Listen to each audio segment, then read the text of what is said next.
Howdy everyone, how's it going? Hopefully everybody's having a wonderful Tuesday. We are on 9/27/2022. The temperatures are still hot in Vegas. Around the rest of the country it's probably very nice right now.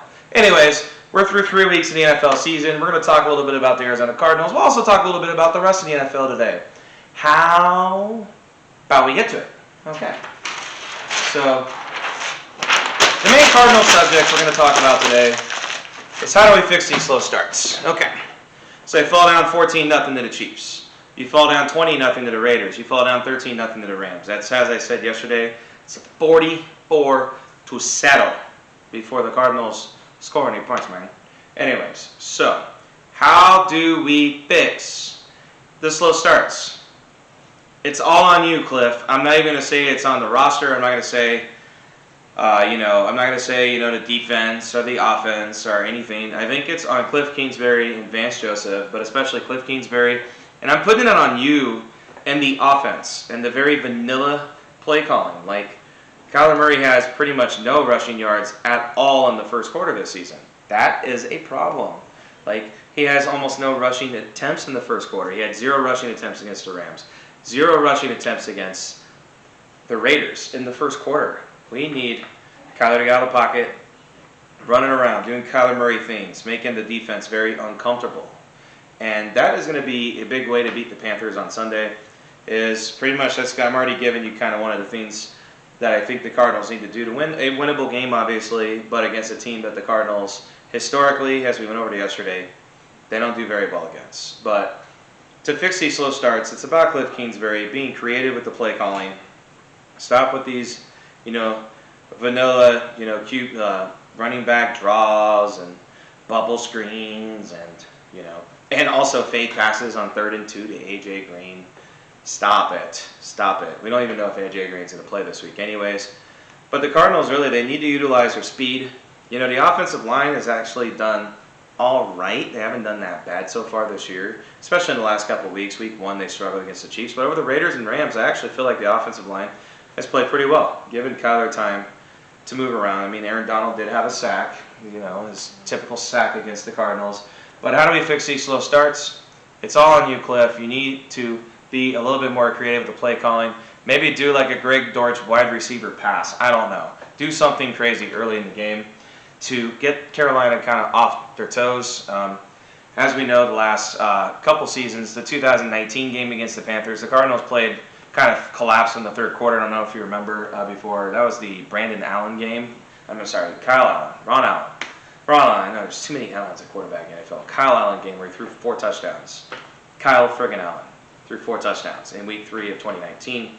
But the last 2 years against the Panthers fell down fell down early in the first quarter of each game. Obviously, the big point is they cannot fall down 10, 13, 14, nothing in the first quarter this week. You have to get past the slow starts. Let's go to our power rankings, shall we? Watch this toss. Boom. Anyways. All right, so let's talk about the power rankings. Let's go to the bottom 5. We're going to go to the Raiders, number 5. Do I think the Raiders are the 5th worst team in football? No. But so far this year, their point differential is only minus 13, even though they're 0-3. And they've had chances to win all 3 games, obviously. As you know, one of their 3 losses is to our beloved Cardinals. But they are 0-3, and even though I don't think they're one of the 5 worst teams in the league, the fact that they're the only team without a win or a tie this year, they have to be in the bottom 5, and they might drop further if they lose to the Broncos. But Vegas is telling you that the Raiders are not as bad as their record would show. The Raiders are favored at home over a 2-1 Broncos team this week. Number 5, in the top 5, the Packers. I know that everybody, relax. I told you after the loss to Minnesota, relax. It's going to be okay. And as you can see, the Packers beat Tampa Bay. I don't care if it was ugly. A win's a win. Green Bay found a way to win the game. And plus, the whole Aaron Rodgers, can't beat the other top quarterbacks in football. That is way overstated. Rodgers proven, and the Packers, that they can find a way to win an ugly game. We knew that game was probably going to be ugly. The Packers are still trying to find their footing, but now they're a huge home favorite over Brian Hoyer and the New England Patriots this week. Probably going to be 3-1. And here we go. The Packers, as I said, probably by the end of October are going to have a comfortable lead in the NFC North. And it's all going to be like it is always. The Packers atop the NFC North and the NFC.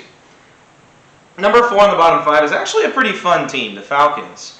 Even though the Falcons are 1-2, they were able to get a win over the Seahawks on Sunday. The Falcons are not going to win a lot of games this year. I'd say 5 or 6. Like, I think they're better. But they're better than you think.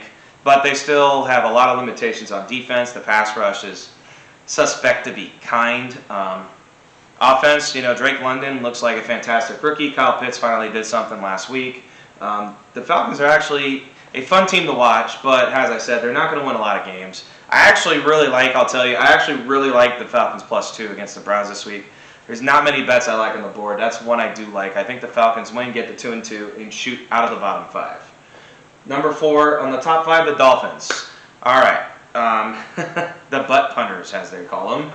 The Dolphins, they're 3-0. They're the only undefeated team in the AFC. And I'll say that Tua has looked mostly pretty sharp.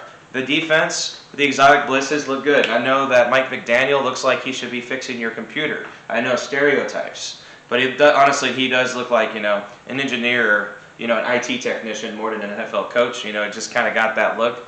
But you know what? He's a brilliant offensive mind, and it's working. We were ripping the Dolphins for firing Brian Flores after a 7-1 finish last year. Maybe they knew what they were doing because the Dolphins are 3-0, and looks like they're going to do something that they didn't do with Brian Flores, and that is make the playoffs this year. I would be shocked if the Dolphins don't make the playoffs. They're number 4. Number 3 on the worst teams, the Jets. The Jets are still pretty bad, and I told you they're pretty bad. They were lucky to even have one win. It took a mini miracle. They'd probably be down at the bottom, but I'm giving them number 3 since they actually did win a game. But last week against the Bengals, Joe Flacco's not the answer. He's just kind of a seat warmer for Zach Wilson, who was supposed to be out 4 weeks. It's now going on 7. So his injury, I think, was a little more serious than maybe they were pointing it out. The Jets are a young team. They have some young guys on both sides of the ball, but it's a total rebuilding project. The Jets are going to be bad again this year, as we said. Number 3 on the top 5. Let's not overreact to the Chiefs. Okay, this is what happened. Muff punt. Big field goal error. Missed extra point. Missed 34-yard field goal. Chris Jones doing something that, one of the best defensive linemen in football normally doesn't do, and taunting Matt Ryan after a big sack, which gave the Colts a second chance. A veteran like Matt Ryan, especially with the desperate Colts team, is going to take advantage of that. Chiefs are going to be fine. They're still going to win 12-13 games this year. They do have a tough game against Tampa this week, and a tough game against Buffalo a couple weeks after. But after the Bills game, and even if the Chiefs are 3-3, 4-2, they're gonna get hot and win a lot of games after that. With the issues of the Chargers and Raiders, really the only threat in the division is the Broncos, and even the Broncos have their own issues. The AFC West is still running through Kansas City, kind of like, what we're saying with the Packers. The Chiefs will probably have a comfortable lead in the division, I say, by mid-November. Number 2, the Seahawks, who might be the worst team in football, but they did have a win, and they battled against Atlanta. But you could tell Atlanta was a better team, and I actually think Seattle is actually catching Detroit maybe at the right time this week. Maybe the Seahawks shock the Lions and get to 2-2. But this team, the Seahawks, I still think they're a 3-4 win team. Geno Smith is not the answer. The defense has its limitations, lack of a pass rush. Let's just be honest, the Seahawks are about where we expected. They're lucky to have a win. Number 2, the Bills. Now, I have them ahead of Miami, even though they lost to Miami. But if you watch that game, the Bills are a better team than Miami. They had a 9-minute drive in the third quarter. 18 plays, could only set up for a field goal. At the end of the first half, Josh Allen having a little bit of a brain fart, fumbling the snap. Don't know why he didn't spike it. It's not against the rules. If he bobbles a snap, he can still spike it, but instead he panics and throws out pass to Stephon Diggs, which actually almost got picked off for a pick 6 by Xavier Howard. And then the end of the game, misses kind of a give me to McKenzie on the 4th and goal. That would have given the Bills the lead. And then after that, the Bills would, let's say, to be kind, poor clock management. What I'm trying to say is that the Bills are not going to lose very many games this year, and they needed a lot of chaos. And the Miami Heat, you could tell that, I'm not the basketball team, talking about the actual Miami Heat, it was hot. It was hot. It's hot and humid in September in Miami. The Bills are going to be A-okay. Don't worry about them. I think they have another very tough game against the Ravens this week. Even if the Chiefs and Bills very possibly lose this week. They're still the two best teams in the AFC. Don't overreact. That's why, they play 17 games and not 3 or 4. But the Bills are going to be fun. And my number one worst team, the Texans, man, Davis Mills, I want to like Davis Mills, but really at the end of the Bears game, you can't throw that interception to Roquan Smith. That is just... it was a nice play by Roquan Smith, but he also locked right into his receiver and made it kind of easy for Roquan Smith to jump that route. The Texans, they're limited. They're battling. Lovie Smith, this is an underrated NFL coach. He has a winning record in his career. But the Texans are limited. Lack of talent. They're 0-2-1. They're probably going to be like 3-13, 4-12-1 this season. They're definitely going to finish with the ascent of the Jaguars. They're definitely going to finish in last place in the AFC South. They might not be the worst team in the NFL, but they're down there. They're going to be in the bottom 5 all season. And then number one, most impressive team, man, Jalen Hurts. Ouch. And the Cards have to play him next week.